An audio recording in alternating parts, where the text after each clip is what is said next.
از دیدار شما خیلی و خیلی شادم، چون همیشگی من فرهنازی کنجکاو همه شما را با پولزی سیرناک و فرمای غریودی خود به سیاحت جالب و خاطرمان به عالم نباتات دعوت میکنم و وعده میدهم که از گذراندن وقت خود در پولزم پشیمان نخواهید شد، زیرا پولزی سیرناک من عالم عجیبی میوه و سبزیجات ها و محصولات ها می باشد. شما آماده اید؟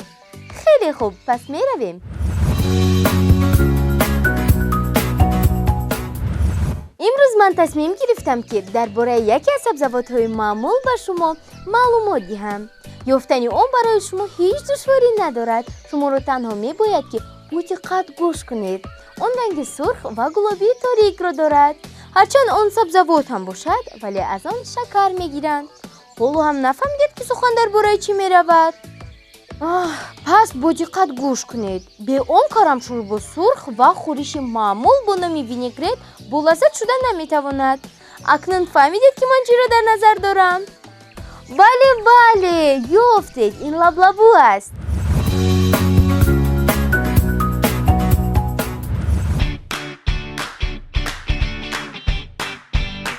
аз замонҳои қадим то имрӯз лаблабу ба одамон на танҳо барои солим будан, балки барои зебогӣ низ кӯмак мерасонад. ана ба ин гулдухтарон нигаред, рухсораҳои онҳоро маҳз лаблабу чунин сурху зебо намудааст. дар русия шодухтарон лаблабуи хушкшударо ҳамчун маводи ороишӣ барои рӯй истифода мебурданд, махсусан барои рухсораҳояшон. шарбати он бошад беҳтарин ранг барои рангубори либос ба шумор мерафт. ҳамин ки матои сафедро ба дохили оби лаблабу меандохтанд, дарам ранги сафеди он ба ҷигарии зебо табдил меёфт.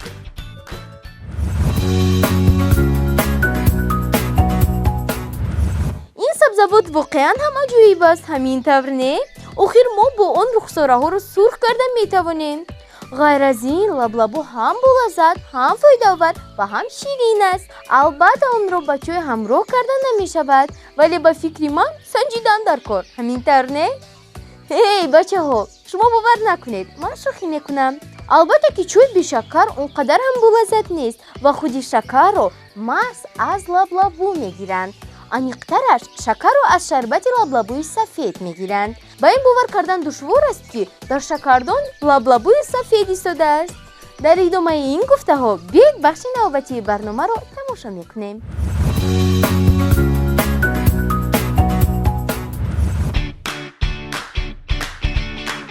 дар ҳама давру замон ва миёни ҳама қавму миллатҳо лаблабу ҳамчун рустании шифобахш ба шумор меравад.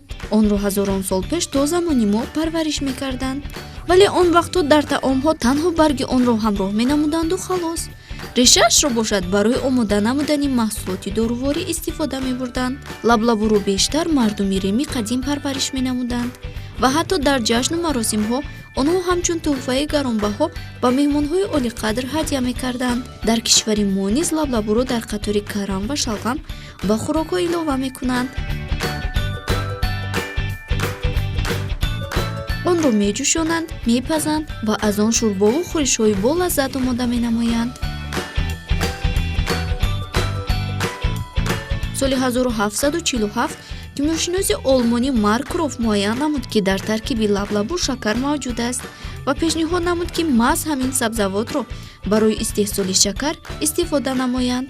гап дар он аст, ки дар он замон шакар хеле камёфт ва арзишманд буд ва онро танҳо сарватмандон харидорӣ менамуданду халос.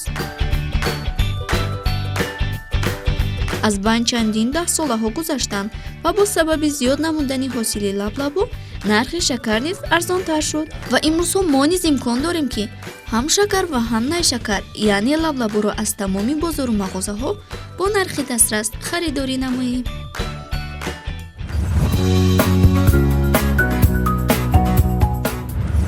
дар давраҳои пеш лаблабуро барои ранг кардани либосҳо истифода мебурданд. барои ин сараввал лаблабуро меҷӯшониданд ва баъдан маторо дар он тар мекарданд. дар натиҷа ранги мато хеле зебо ва назаррас мешуд. вале бояд ба шумо гӯям, ки одамон он вақт нафаҳмида буданд, ки дар зери пӯстлохи тунуки лаблабу хазинаи асосии витаминҳо мавҷуд аст. вагарна онро ҳаргиз барои ранг намудани либосҳо сарф накарда ҳарчи бештар истеъмол мекарданд. идомаи ин гуфтаҳоро аз амаки духтур пурсон мешавем. Марҳамат амаки духтур.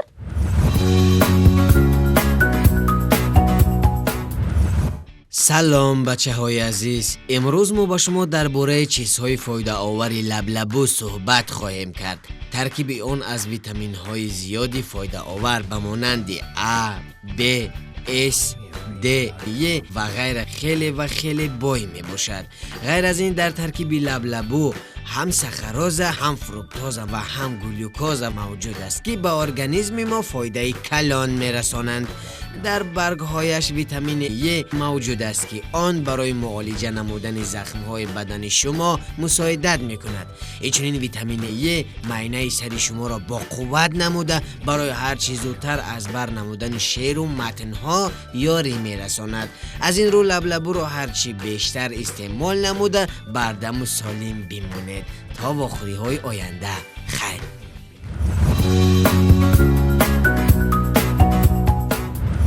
ташаккур амаки духтур барои чунин маълумотҳои муҳиму зарурӣ. маълум мешавад ки лаблабу хеле фоидаовар будааст. ҳамин тавр не? хушбахтона имрӯзҳо мо метавонем аз тамоми бозору мағозаҳои кишвар лаблабуро харидорӣ намоем. вале ба фикри ман лаблабуеро ки мо худамон парвариш мекунем болаззаттару фоидаовартар аст. аз ин рӯ биёед гапро дароз накарда ҳар чӣ зудтар ба парвариши он машғул мешавем.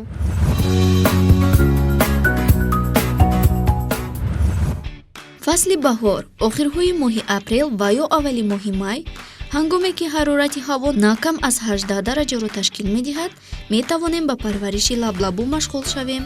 барои шинонидани лаблабу ҷое аз ҳама офтобиро интихоб намудан зарур аст, зеро лаблабу мехоҳад ки 24 соат офтобаки дурахшон болои баргҳояш нурпошӣ намояд. заминро нағзакак ҳамвор намуда ба он нуриҳои минералиро ҳамроҳ менамоем. акнун тухмии онро ба дохили чуқурии хурдакак мегузорем. агар шумо нияти парвариш намудани якчанд донаи лаблабуро дошта бошед, пас дар хотир доред ки масофа байни ҳар як чуқурӣ бояд на кам аз 30-40 сантиметрро ташкил намояд. акнун чуқуриҳоро маҳкам намуда ба болои он об мерезем. гармии он бояд аз 20-25 дараҷа кам набошад. то ин ки тухмиҳо ҳарчи зудтар сабзанд, болои онҳоро бо полиэтилен мепӯшонем, яъне ба онҳо шароити гармхонаро фароҳам меорем. агар мувофиқи нақша амал кунед, аллакай пас аз 3 моҳ метавонед ба ҷамъ намудани ҳосили лаблабу машғул шавед.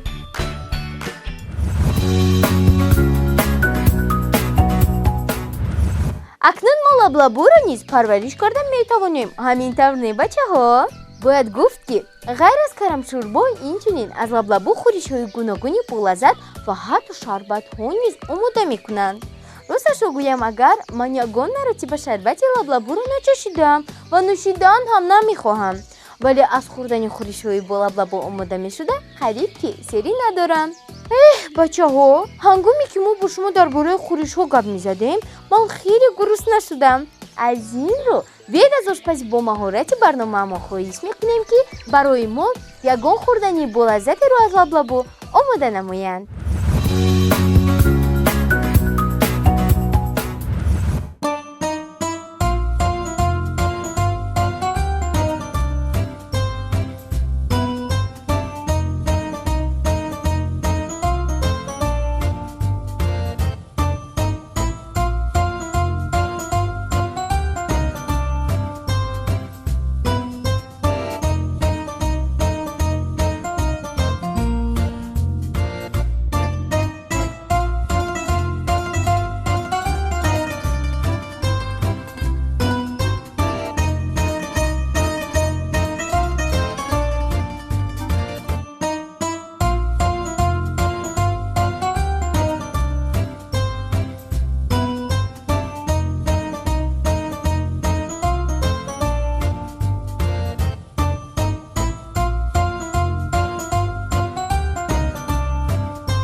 шумо низ метавонед дар ҳар барнома ба кори ошпазӣ бо маҳорати барномаи мо диққат дода барои худ ва аҳли оилаатон омода намудани боз як хӯроку хӯриши дигареро омӯзед.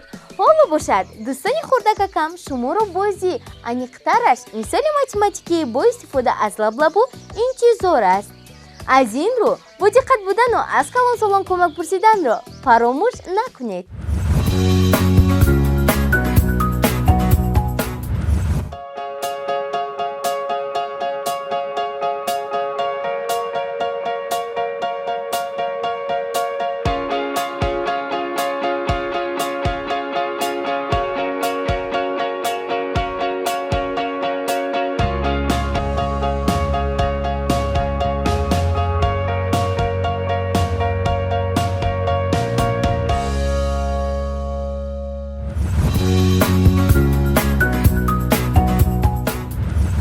шумо метавонед ҷавобҳои худро ба сомонаи телевизиони Баҳористон www.tv.tg ва ё ба почтаи электронии мо ки айни замон дар экранҳои худ дида истодаед равон намоед ва мо ҳатман номи шуморо дар барнома зикр хоҳем кард. дӯстони зираку кунҷкобам, хеле мутаассифам, вале саёҳати имрӯзаи мо ба олами лаблабуҳо ба охир мерасад.